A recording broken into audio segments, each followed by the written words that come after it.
وَإِلَىٰ ثَمُودَ أَخَاهُمْ صَالِحًا، پچھلے رکوع میں قوم ہود کا تذکرہ تھا کہ نوح علیہ السلام کی نسلوں میں اللہ نے ہود علیہ السلام کی قوم پیدا کی، اس قوم کو اللہ نے تباہ کیا، ہود علیہ السلام اور ایمان والوں کو بچایا، پھر نئی قوم دنیا میں آئی، پھر ان کی نسلوں میں قوم سمود آئی۔ قوم سمود بھی طاقتور لوگ تھے، یہ بھی آہستہ آہستہ بت پرستی اور شرک میں لگ گئے، خدا کی نافرمانی اور بغاوتوں میں لگ گئے۔ تو اللہ کہتے ہیں ہم نے ان کی طرف صالح علیہ السلام کو بھیجا۔ قال یا قومی، صالح علیہ السلام کا بھی وہی انداز جو نوح علیہ السلام کا انداز اور جو ہود علیہ السلام کا انداز، ایک ہی انداز اور ایک ہی دعوت۔ اعبدوا اللہ، اللہ کی غلامی کرو، اللہ جس چیز کو حلال کہہ رہا ہے اس کو حلال مانو، اللہ جس چیز کو حرام کہہ رہا ہے اس کو حرام مانو، اللہ کی نظر میں جو چیزیں الاؤڈ ہیں وہ اس کو الاؤ سمجھو، اور جو اللہ کی نظر میں ناجائز ہیں اس کو ناجائز سمجھو۔ آج بھی یہی مسئلہ ہو رہا ہے نا، حکومتوں کے قوانین کی وجہ سے تو لوگ کسی چیز کو لیگل اور اللیگل سمجھتے ہیں، اسلام سے نہیں پوچھتے، اللہ رسول سے نہیں پوچھتے کہ کیا جائز ہے کیا ناجائز ہے۔ ہر قانون کو ویلیو دی جا رہی ہے، خدا کے قانون کو ویلیو نہیں دی جا رہی۔ تو یہی پیغمبروں کی دعوت تھی، سب سے پہلے تو خدا ہے بھائی۔ قال یا قوم اعبدوا اللہ، اے میری قوم اللہ کی غلامی کرو، ما لکم من الہ غیرہ، اس کے علاوہ کوئی معبود نہیں ہے، اس کے آگے کسی کی نہیں چلے گی۔ هو انشاکم من الارض، کیوں بھائی اللہ کی کیوں مانیں؟ ہم تو ملکی قوانین کو اپنا باپ بنائیں گے، ہم تو دنیاوی قوموں کو اپنا باپ بنائیں گے، ہم تو ان کے پیچھے چلیں گے، ہم تو کلچر کے پیچھے چلیں گے۔ تو صالح علیہ السلام نے کیا جواب دیا؟ هو انشاکم من الارض، اس اللہ نے تمہیں زمین سے پیدا کیا ہے، اتنا بڑا اس کا احسان اور ایسی قدرت ہے، وہ خالق ہے تمہارا۔ تو سب سے پہلے خالق مخلوق کا رشتہ ہے۔ میں اکثر یہ کہتا ہوں نا، آج لبرل لوگ یہ نعرہ لگاتے ہیں کہ انسانیت کا رشتہ پہلے ہے، مذہب کا بعد میں ہے۔ اصل میں خوبصورت نعرہ ہے جس کے پیچھے بڑے زہریلے جذبات ہیں۔ ہونا یہ چاہیے کہ خالق مخلوق کا رشتہ پہلے ہے اور مخلوق کا آپس کا رشتہ بعد میں ہے، ہونا یہ چاہیے، یہ نعرہ لگانا چاہیے۔ تو اس نعرے کا جواب اس انداز میں دینا چاہیے۔ یہاں بھی یہی ہے، هو انشاکم من الارض، اس نے زمین سے تمہیں پیدا کیا، سب سے بڑا رشتہ تو اس کا ہے تمہارا۔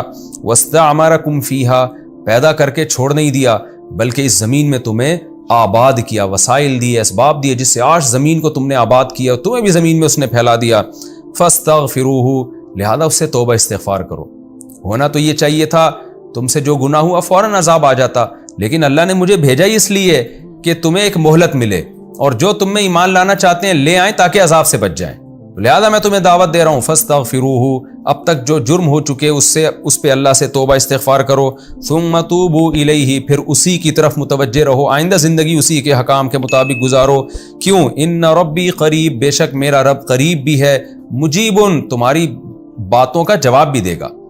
اس کے غلام بن کے زندگی گزارو، جو مانگو گے وہ تمہیں ملے گا، اور وہ تمہارے قریب ہے، دور نہیں ہے تم سے۔ تو اتنی پیاری دعوت کا جواب کیا؟ قالوا یا صالح قد كنت فینا مرجوا قبل هذا، اے صالح تو اس دعوت سے پہلے تو بڑا، ہمیں تجھ سے بڑی امیدیں تھیں۔ یعنی بس جیسے بالکل یہی تانا آج بھی دیا جاتا ہے نا، آپ کے بچوں میں کوئی ذہین بچہ ہو جس کے بارے میں آپ کو یہ ہو کہ یہ خوب کمائے گا پیسے، نہ نماز کی پرواہ کرے گا، نہ روزے کی پرواہ کرے گا، اور یہ ملک اور قوم کی ترقی کا ذریعہ بنے گا، بہترین سائنسدان بنے گا، بہترین افسر بنے گا، یہ خوب ملک کو معاشی ترقی دلائے گا اور ہمارے خاندان کی بھی برکتوں کا سبب بنے گا، اور وہ مولوی بن کے بیٹھ جائے اور وہ جناب اللہ رسول کی باتیں شروع کر دے۔ وہ ترقی کی راہ میں رکاوٹ نہیں ڈالے، نہ ترقی میں رکاوٹ بنے، نہ خود ترقی سے پیچھے ہٹے، لیکن وہ ساتھ ساتھ وہ یہ کہے بھائی میں اس ترقی کو مانتا ہوں جس میں اللہ رسول کی مخالفت نہ ہو، سب سے پہلے تو آخرت کی تیاری کرو، یہ باتیں شروع کر دے۔ تو سیم یہی تانا خاندان والے اور قوم والے اس کو دیں گے کہ یار ہم تو تم سے بڑی امیدیں لگا کے بیٹھے ہوئے تھے، تمہارے اندر تو بڑی قابلیت تھی، تمہاری صحت بڑی اچھی تھی، تمہارا دماغ بہت اچھا تھا، کیا تم مولویوں کے چکر میں پڑ گئے ہو، کیا تم اللہ رسول کی، یہ تو دقیانوس لوگوں کی باتیں ہیں۔ بالکل یہی انداز تھا جو آج ہمارا انداز ہے نا، وہی انداز صالح علیہ السلام کی قوم کا انداز تھا۔ صالح علیہ السلام کی قوم نے دیکھا صالح علیہ السلام ہماری قوم کے ذہین ترین آدمی تھے اور ہماری قوم کے صحت مند آدمی تھے، اور پیغمبر ہمیشہ قوم میں اچھے خاندانوں میں پیدا ہوتے ہیں جن کی بڑی عزت ہوتی ہے، تو کیا مطلب ان سے تو بڑی امیدیں تھیں، یہ ہماری قوم کے سردار بنتے، معاشی ترقی کا ذریعہ بنتے، بزنس میں بڑے اچھے اچھے آئیڈیا دیتے، جنگوں کے لیے بڑے اچھے اچھے آئیڈیا دیتے، ہم دوسری قوموں سے لڑ کے ان پہ بھی غالب آ جاتے، تجارتیں فروغ دیتی۔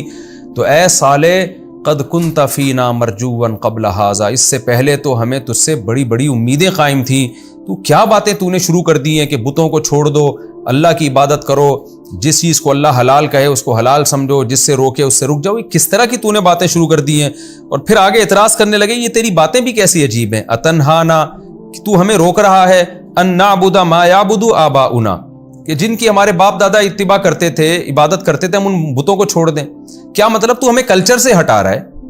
یہ خلاصہ اس کا یہی نکلے گا، جو ہمارا صدیوں سے کلچر چلا آ رہا ہے، ہماری ایک پرمپرا ہے، تو اس بیکار چیز میں لگ گیا معاذ اللہ ہمارے پیچھے، ان باتوں میں تو الجھ گیا کہ ہم باپ دادا کے کلچر کو چھوڑ دیں، تو یہ کیسے ہو سکتا ہے؟ وَإِنَّنَا لَفِي شَكٍّ مِّمَّا تَدْعُونَ إِلَيْهِ مُرِيبٍ، اور جس دعوت تو ہمیں جو دعوت دے رہا ہے نا، توحید کی دعوت اور اللہ رسول کی اطاعت کی دعوت، اس دعوت کے صحیح ہونے میں بھی ہمیں یقین نہیں ہے، یہ بھی ہم اس بارے میں بھی شک میں مبتلا ہیں۔ اصل میں یہ کہا جاتا ہے ایک تنزل کر کے نا کہ ہم یقین نہیں ہے، مقصد یہ ہوتا ہے کہ ہمیں اس کے غلط ہونے کا یقین ہے، لیکن بعض دفعہ انسان ایک تھوڑا سا مہذب انداز اختیار کر لیتا ہے کہ ہمیں تو کون سے تیری دعوت پہ ہمیں یقین ہے جو جس طرف تو ہمیں بلا رہا ہے، تو ہم تو بلکہ الٹا تجھے ملامت کر رہے ہیں کہ اچھا بھلا آدمی تھا اور کدھر بہک گیا ہے تو۔ کتنی پیاری صالح علیہ السلام کی دعوت تھی اور اس کا کیسا بےہودہ جواب دیا۔ صالح علیہ السلام نے جواب میں کہا کہ تم اگر مجھے یہ کہہ رہے ہو کہ ہمیں تجھ سے بڑی امیدیں تھیں، لہذا میں یہ دعوت اور تبلیغ چھوڑ دوں، تو تم اپنے خیال کے مطابق تو تم گویا مجھے فائدہ پہنچانے کے لیے کہہ رہے ہو، لیکن حقیقت میں تم میرا بیڑا غرق کر رہے ہو، تم مجھے کیسے مشورے دے رہے ہو؟ یا قومی بتاؤ تو صحیح، ارأیتم ان کنت علی بینۃ من ربی، تم بتاؤ تو صحیح اگر میں اپنے رب کی طرف سے واضح دلیل پر ہوں، یعنی میرے پاس رب کی طرف سے واضح دلیل ہے کہ یہ شرک غلط چیز ہے، توحید صحیح راستہ ہے، اور اللہ رسول کی مان کے چلنا ہے، جس نے تمہیں پیدا کیا ہے، جس اللہ نے، اس کی مان کے چلنا ہے، تو بتاؤ اگر میں اتنے واضح دلائل پر ہوں، وآتانی منہ رحمتن، اور پھر اللہ نے مجھ پر ایک اضافی رحمت بھی دے دی، مجھے پیغمبر بھی بنا دیا، تو پھر بتاؤ فمن ینصرنی من اللہ ان عصیتہ، اس کے بعد بھی اگر میں تمہاری مانوں اور اللہ کی نافرمانی کروں تو مجھے اللہ کے عذاب سے کون بچائے گا؟ فما تزیدوننی غیر تخسیر، تم اضافہ نہیں کر رہے مگر خسارے میں، اپنے دعویٰ تم یہ کر رہے ہو کہ میں تبلیغ چھوڑ دوں اور جو تمہیں مجھ سے امیدیں تھیں میں وہ امیدیں پوری کر کے دکھا دوں، قوم کو ترقی کی راہ پہ ڈال دوں، لیکن حقیقت یہ کہ تم میرا بیڑا غرق کر دو گے اس طرح کے مشورے دے کے، یعنی تم یہ بیڑا غرق کرنا چاہ رہے ہو۔ وَيَا قَوْمِ، اور جو تم بار بار نشانیاں مانگتے ہو، یہاں تو تذکرہ نہیں ہے لیکن دوسرے مقام پہ اللہ نے جب واقعہ ذکر کیا تو اس میں یہ بات ہے کہ بار بار وہ قوم کہتی رہی کہ اگر آپ نبی ہیں تو کوئی معجزہ دکھائیں نا، معجزہ دکھائیں۔ تو جب بہت زیادہ ہو گیا تو پھر صالح علیہ السلام نے کہا کیا معجزہ مانگتے ہو؟ انہوں نے بیہودہ ایسے ہی بیٹھے بیٹھے کہہ دیا جیسے بیہودہ بات ہوتی ہے نا کہ اس پہاڑ سے اونٹنی نکال دو، منہ میں نہیں جو کچھ بھی آ جائے، آدمی مطالبہ کرتے ہوئے بھی سوچتا ہے نا میں کیا کہہ رہا ہوں۔ انہوں نے کہہ دیا بس پہاڑ سے آپ اونٹنی نکال دیں، تو اللہ نے کہا کہ ٹھیک ہے میں اونٹنی نکال دیتا ہوں۔ تو لیکن اتنا بڑا معجزہ جب اپنی آنکھوں سے دیکھیں گے نا تو وہ اونٹنی چونکہ اللہ کی خاص قدرت سے پیدا ہوئی ہے، وہ پیغمبر کے برحق ہونے کی ایک دلیل ہے، توحید کے صحیح ہونے کی ایک دلیل ہے، تو جب اللہ اتنی بڑی واضح نشانی دکھا دیتا ہے تو پھر مہلت نہیں دیتا۔ ابھی تو مہلت ہے، پیغمبر کے نبی ہونے میں غور کر سکتے ہو، اس کے بعد مہلت نہیں ملے گی۔ پھر اس اونٹنی کے کچھ آداب بھی ہیں، وہ آداب یہ ہیں کہ جب یہ چرے گی تو بھرپور طریقے سے پیٹ بھرے گی، تمہارے جانور اس دن بھوکے رہ جائیں گے، اس کے باوجود تمہیں اس اونٹنی کو چھیڑنے کی اجازت نہیں ہے، تمہیں وہ غم برداشت کرنا ہے۔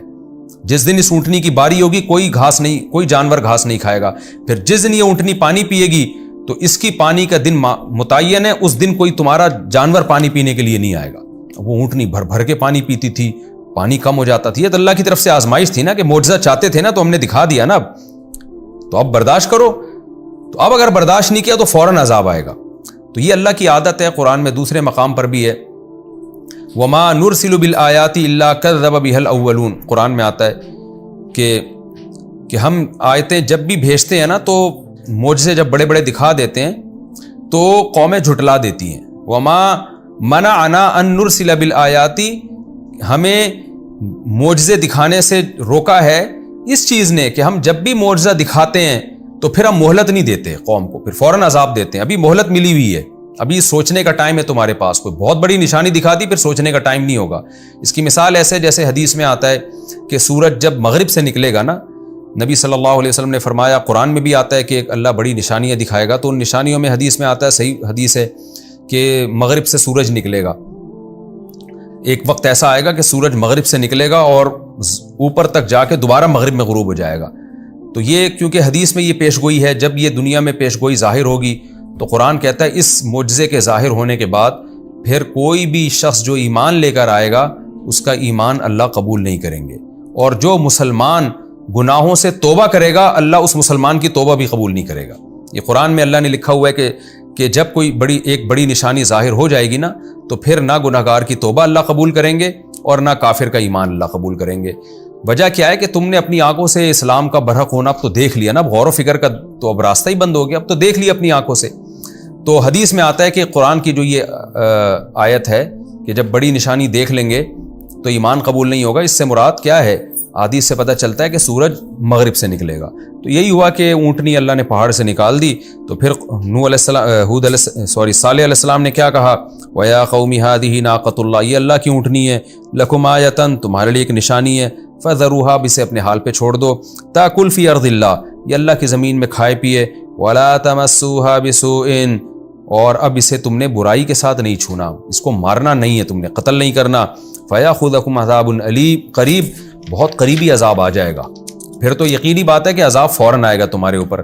قوم بدبخت، کچھ دن تو انہوں نے صبر کیا، تھوڑا ڈرتے بھی تھے، لیکن دوسرے مقام پہ قرآن میں آتا ہے کچھ بدبخت لوگ کھڑے ہوئے اور انہوں نے کہا کہ بھئی اگر ہم میں سے کوئی ایک شخص قتل کرے گا تو بعد میں کچھ مسئلہ ہوا تو اس قوم پہ پھر بات آئے گی نا، تو ایسا کریں ہر قوم میں سے ایک ایک فرد جمع ہو اور جو خاص شرارتی لوگ ہیں وہ جمع ہو کر مل کر اس اونٹنی کو ہلاک کر دیں تاکہ کسی ایک مخصوص قوم پہ الزام نہ آئے۔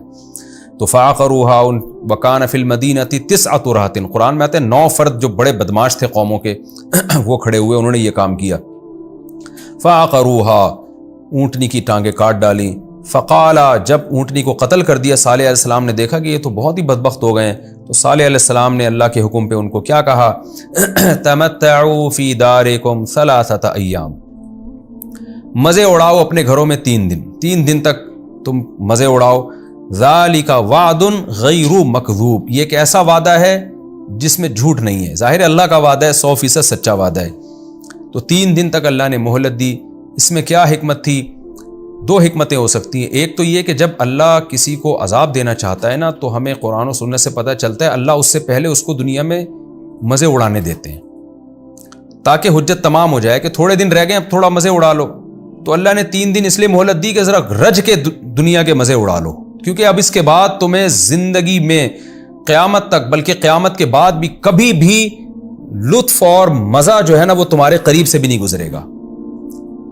اور یہ بھی حکمت ہو سکتی ہے کہ تاکہ صالح علیہ السلام جو بھی لوگ ایمان لے کر آئے ہیں نا ان تمام لوگوں کو پورے ملک میں، پورے شہر میں جا کے اکٹھا کر کے کوئی محفوظ ٹھکانے کی طرف منتقل کر سکیں تاکہ وہ لوگ عذاب سے بچ جائیں۔ تو اس کے لیے بھی ہو سکتا ہے اللہ نے 3 دن کی مہلت دی ہو۔ فلما جاء امرنا، بس جب ہمارا حکم آیا، نجینا صالحا، ہم نے صالح کو نجات دی، والذین آمنوا معه برحمت منا، اپنی رحمت سے ہم نے ایمان والوں کو بھی نجات دی، ومن خزی یومئذ، اور اس دن کی ذلت سے بھی ہم نے انہیں بچا لیا۔ ان ربک هو القوی العزیز، واقعی تیرا رب بڑا طاقتور اور غالب ہے۔ واخذ الذین ظلموا الصیحہ، اور ظالموں کو ایک زوردار آواز نے پکڑ لیا۔ قرآن میں دوسرے مقام پر آتا ہے کہ زلزلہ آیا، تو یہاں ہے زوردار آواز۔ تو علماء نے تطبیق دی ہے کہ حضرت جبریل یا حضرت اسرافیل یا کوئی بھی فرشتے نے زور سے آواز ماری، اس آواز کی وجہ سے زمین پہ زلزلہ آیا اور پوری قوم تباہ ہو گئی۔ فاصبحوا فی دیارہم جاثمین، اور اپنے گھروں میں اوندھے پڑے ہوئے تھے۔ کأن لم یغنوا فیہا، گویا کہ کبھی اس بستی میں رہے ہی نہ ہوں۔ الا، اللہ نے اس رکوع کو بھی اسی انداز میں ختم کیا کہ دیکھو خبردار سنو، ان ثمود کفروا ربہم، قوم سمود نے بھی رب کی نافرمانی کی ہے، تو نافرمان قوم بچتی نہیں ہے۔ الا بعدا لثمود، خبردار سنو قوم سمود پر بھی اللہ کی لعنت۔ تو یہ ہمارا رکوع الحمدللہ کمپلیٹ ہوا۔ اللہ ہمیں عبرت عطا فرمائے۔ میں تو جب یہ رکوع پڑھتا ہوں، یہ آیتیں پڑھتا ہوں، سناتا ہوں، تو حقیقت یہ ہے کہ مجھے خود بہت خوف پیدا ہوتا ہے کہ ہم پتہ نہیں کہاں کھڑے ہوئے ہیں۔ ہم دوسروں کے بارے میں سوچ رہے ہوتے ہیں کہ وہ اللہ کا نافرمان، وہ نافرمان۔ ہمیں اپنے گریبان میں ان آیتوں کو سن کے اور پڑھ کے سوچنا چاہیے کہ ہم پر بھی تو اللہ نے حجت تمام کر دی ہے، ہم کہاں کھڑے ہوئے ہیں۔ ہمیں بھی توبہ استغفار میں جلدی کرنی چاہیے اور ان آیتوں سے ہم سب کو عبرت حاصل کرنی چاہیے۔